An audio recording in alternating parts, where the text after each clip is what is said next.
Alright guys, happy Saturday. Good. Alright, I know what day it is. Finally, I think.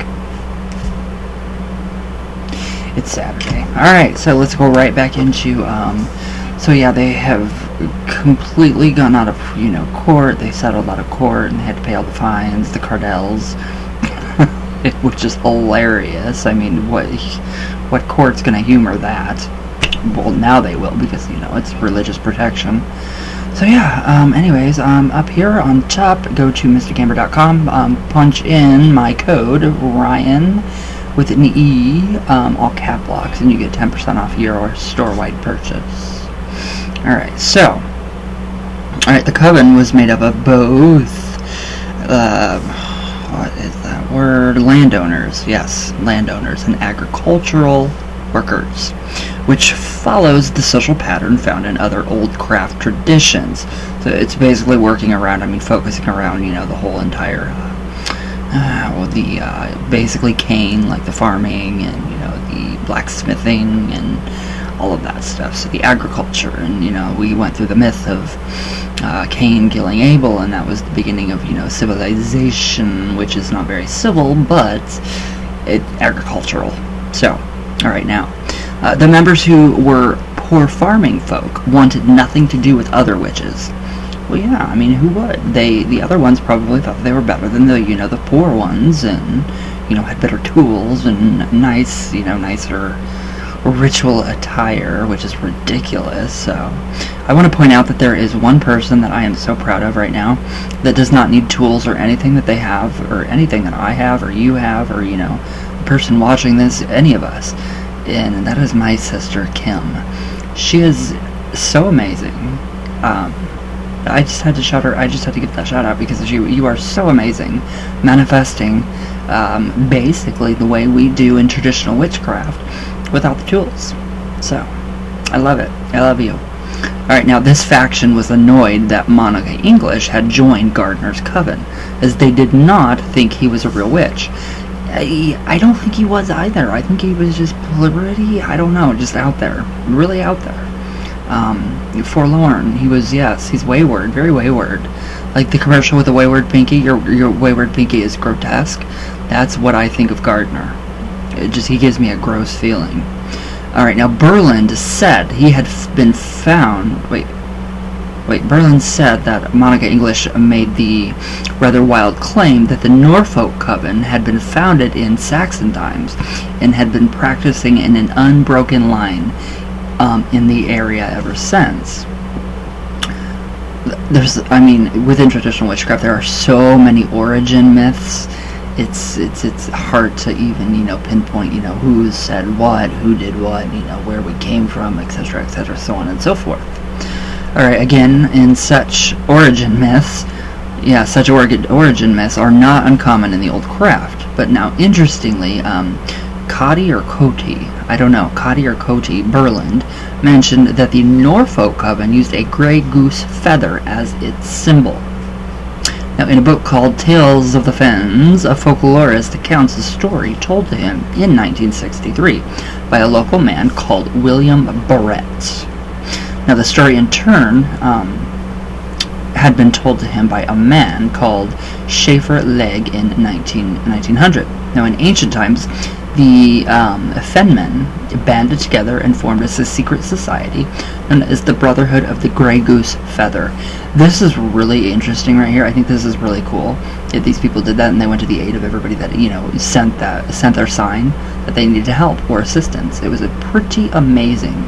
And it just, the togetherness, the connectedness of, these secret societies and taking care of each other, and I think it's pretty interesting, and I think that people that should be doing this more. We should be taking care of each other more, a lot more, especially in these times. So, now, any of its brothers who was in distress or in danger had only to send a feather to any of the brethren, and they would hurry to his aid. That's dedication to your people. Alright, so when, wait a minute, where did I go? Now, when during the Civil War, King Charles I was forced to flee from his temporary capital at Oxford. He took refuge in the Fens. So he then decided to adopt a disguise and rejoin his army in Cambridgeshire, and he employed a local innkeeper. So it's pretty interesting stuff. So the innkeeper called Potter actually, as a guide. Now, allegedly, he initiated the king into the Brotherhood and promised that whatever their allegiances, its members would render him help and assistance. So this is pretty. It's really nice to have that kind of assurance, I suppose.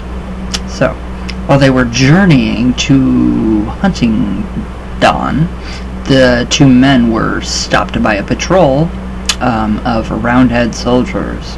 When Potter produced a grey goose feather from his pocket, the men, who were locals, waved them on. Now, eventually, as we know, King Charles was captured, obviously, and taken to London for execution. Now, on the night before his death, the story goes that the king sent General Oliver Cromwell a grey goose feather. Charles knew that the military dictator was a member of the Brotherhood and would recognize it as its significance. Now, apparently Cromwell sat at his desk looking at the object all night, but he ignored the royal plea for help, and the king went to the scaffold the next morning. That's really sad that they didn't even help their Brotherhood. What do you do, though? Alright, so this writer has been told that the Order of the Grey Goose Feather still exists, and membership is passed down through local families and to state workers associated with the Sandringham royal estate. Now, it was supposed to date back to the reign of King Charles I. Its members are loyal royalists dedicated to the protection of the monarchy if it is threatened by civil disorder, a revolution, or war. The monarchy, not the patriarchy, the monarchy. Apparently, their task is to smuggle the royal family out of the country to safety through one of the East Anglian ports.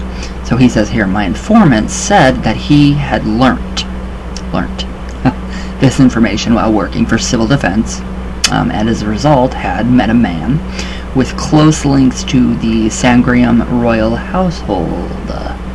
So nothing more was heard about Monica English and the old Norfolk Coven until the publication in the UK of Lois Bourne's autobiography, Dancing with Witches, by Robert Hale in 1998, where she is featured under the pseudonym of Margot.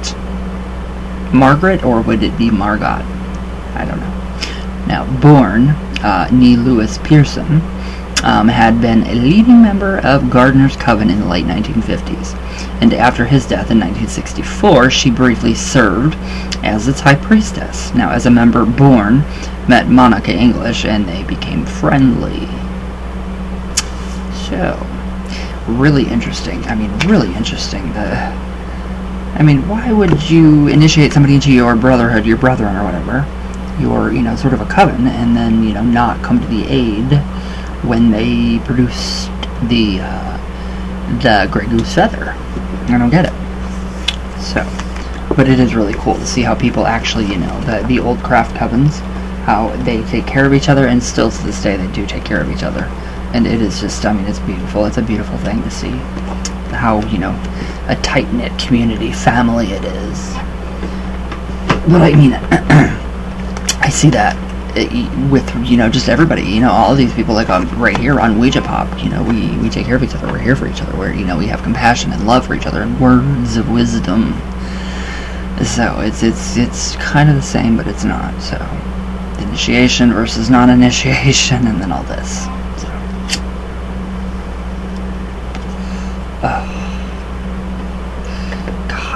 Spring Forward. I hate Spring Forward, which is tonight. So, yeah. Alright, let's do some coffee talk. And I can't believe that this summer is already almost here, and then that means that I won't be able to... I'm going to try my best to keep up with everything that is going on with YouTube. So the readings, all of it, I will, yes. I'm going to have to start getting up at like 2 o'clock in the morning. Because it's just, I've got to. I have got to work. Okay. Yeah, I hate this spring forward crap. It really is. It's hard on your physiological body. It's really hard on the physiological body. Oh, Shirley MacLaine. Oh, I was watching some of her videos last night. What do you guys think about Shirley MacLaine and her, she goes to a channeler a lot. And she, different, very different. I was watching, Ava Gabor, talking about, with, I don't know who it was, but I was watching Ava Gabor talk about her going to these channelings with Shirley MacLaine. And Ava is very religious, or she was. And I just think it's funny. I mean, she was so open-minded. So she was very open-minded about the whole thing, and I thought that was really interesting. And Shirley MacLaine, wow. Very different, but I mean in a good way. And didn't she play the mom? Didn't she play Endora in the movie for Bewitched? I know it's Agnes Moorehead. She's gone. That was the original Endora. But I don't know if Shirley MacLaine was. Yeah, I think it was. With Nicole Kidman, she played, Endora, the mom. Alright, I'm really waiting for my comments to just... There, it's just loading. Continuously loading. Where are my comments? Oh, there they are. Wow. Warrior Girl. Hi. Hi, Ryan. I answered your question about the cards yesterday. I never had a reading done, but when I watch you do readings for people, I feel the older deck has more energy. I can feel it. Take care of my friend. Bye-bye for now. Aw, thank you. Thank you. Yeah, I mean, I was just wondering if people noticed, like, I mean, there's quite a few people in the room, in the chat, when I go in there and I do live readings and everything, and people, it's like, I did a poll on here, and last night I was really curious as to how many people, so yeah, like 11% doesn't see any difference, and then like the other percent, it's like 70-80%, they all see the difference that, in the older cards. So it's just pretty interesting that they have such energy on around them or in them or whatever, and how accurate they are, and how well that they pick up information from everybody else, and how well I'm able to interpret that information that I'm given. River of Souls. Oh wow, I would have never thought of this question. What an interesting one. I just thought, wow, I want to know what you guys think. So I'm loving the community post part of YouTube now, more so, because I really like it. So, thank you.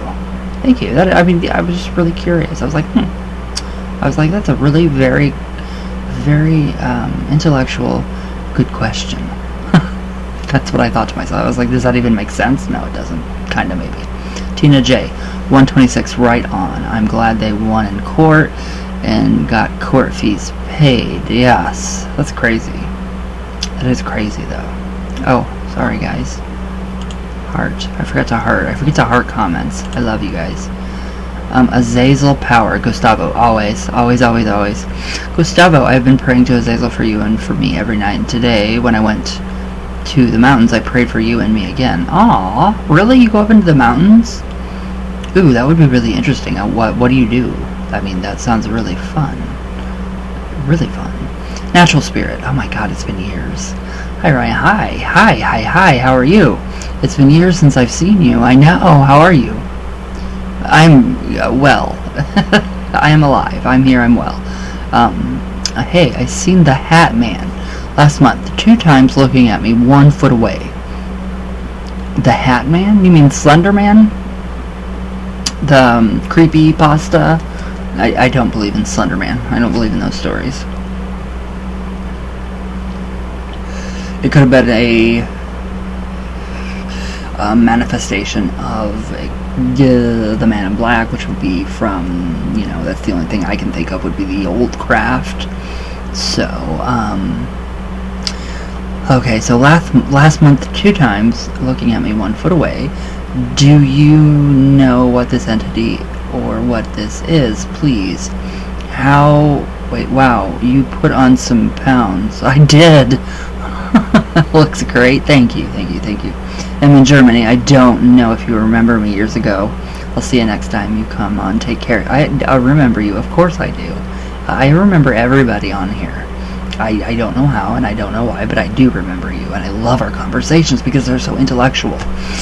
All I can think of is the Slender Man. The really tall guy with, like, you know, the no face, and it's kind of molded. It's got, like, the moldings of the face, but no eyes, and they wear hats. That would be Slender Man. I don't really believe in that, but it could have been a manifestation of something different. That's interesting. That's really interesting. I love it. I love it because it's creepy. You don't know. What really freaks me out, this is totally off topic, the movie, The Strangers, because that could really happen, and that's really scary.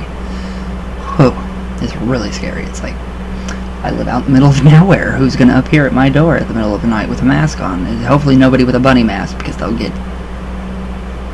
a good surprise. Tina J, hi my love. Gustavo, my brother. Oh, who else? Skyly Sullivan, hello my darling.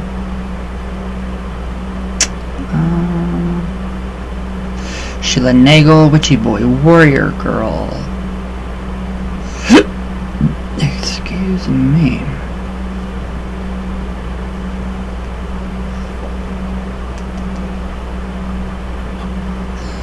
And, Careless. Smoky Shake. Who else? Lupe. Hi, my Lupe. How are you, my love? Alright, that's it for today, guys. Jay Phoenix. Hi, my bro. Wow. Alright, guys.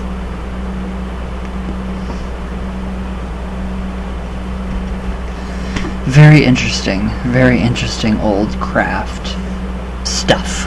So yeah, I thought it was pretty cool. I thought you guys might like that part, so. But alright guys, well I will see you tomorrow, definitely tomorrow. I love you guys very much. Thank you guys for all of your comments, all of your well wishes, all of your condolences. They are very much appreciated. You guys mean the world to me. I can't express that enough. I love you guys with all my heart, so. I'll see you guys tomorrow. Please be healthy, stay safe. All my love all the way from Venus, of course. And yeah, I did put on some pounds. Wow, I'm glad people are noticing. All the way back down. And I love you guys very much. So, check out Shirley MacLaine. Tell me what you guys think. I mean, she's a little woo-woo, but I mean, I like her. I thought it was cool. I'm like, I want to be like that when I get older. Really old, but I don't want to see that age. So, alright guys, I love you guys. And I will see you guys tomorrow.